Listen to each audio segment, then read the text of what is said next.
minutes, you will hear Lars Ulrich speaking live on the radio here on the BBC after we hear quite a chunk of this excellent classic.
Metallica from the album called Ride the Lightning, the title track called Ride the Lightning. 17 and a half minutes past 10 o'clock in the evening here in London. In Minneapolis, I think it's just about well, let's find out exactly what time it is over there. Lars Ulrich is in a hotel room somewhere in Minneapolis. Lars, where are you? What's the time?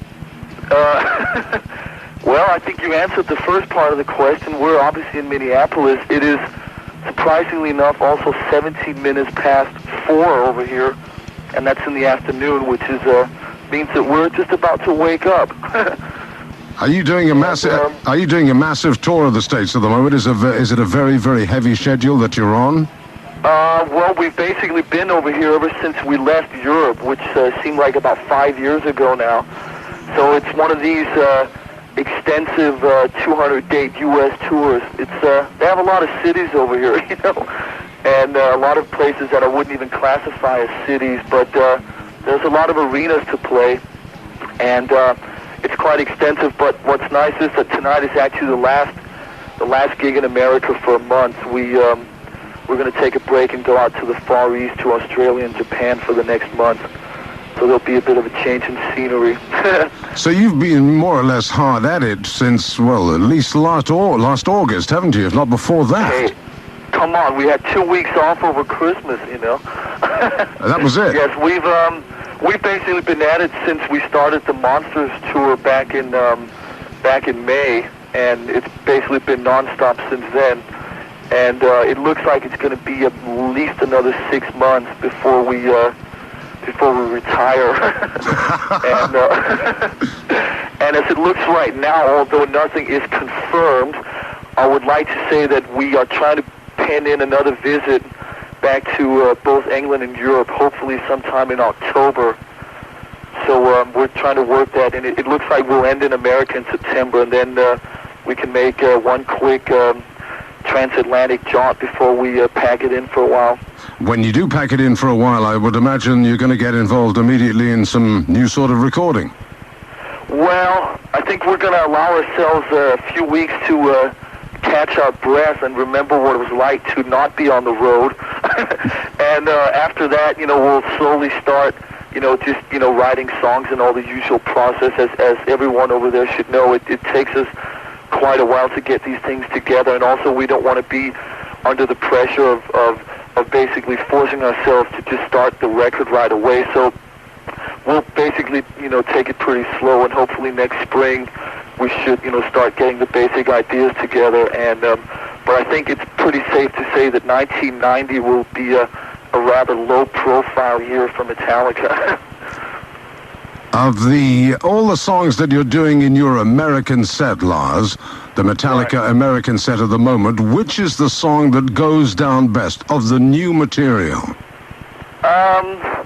Well, the funny thing that's happened over here in America in the last 3 months, and I know no one is going to believe me, but we actually kind of have a hit single, and which is obviously the track that has just been released over there, I believe, last week, which is the track One. And it's quite humorous to hear the response that when James goes in the first couple of guitar notes from that, because it's just something that we're not used to over here, which is, you know, he goes in and goes cling, cling, cling, and then you have, you know, 15,000 people cheering it on like it's, you know, their favorite top 40 song. It doesn't quite fit yet, but somewhere along the line I believe that is the track that at the moment gets the biggest response. Over here, that track is number 18 in our charts. Yes, I just was told that here a few days ago. So that's quite good. It's we excellent. made a video for that too, which I'm sure a few of you have heard by now. I don't know if you're actually going to get a chance to see it, but I know it's over in England. Phonogram are releasing it in like a home video sort of form, because it might be a little too grim to share with our friends at BBC One or whatever. It's unlikely to get on top of the pops, I'll tell you that. Yeah, right. But can you spend a few moments with us? Absolutely, yeah. Okay, well, I'd like to play just part of another track, then I'd like to come back to you and talk to you about the video and also about the whole concept of One. Right. Believe it or not, we've actually we've stopped doing sound checks.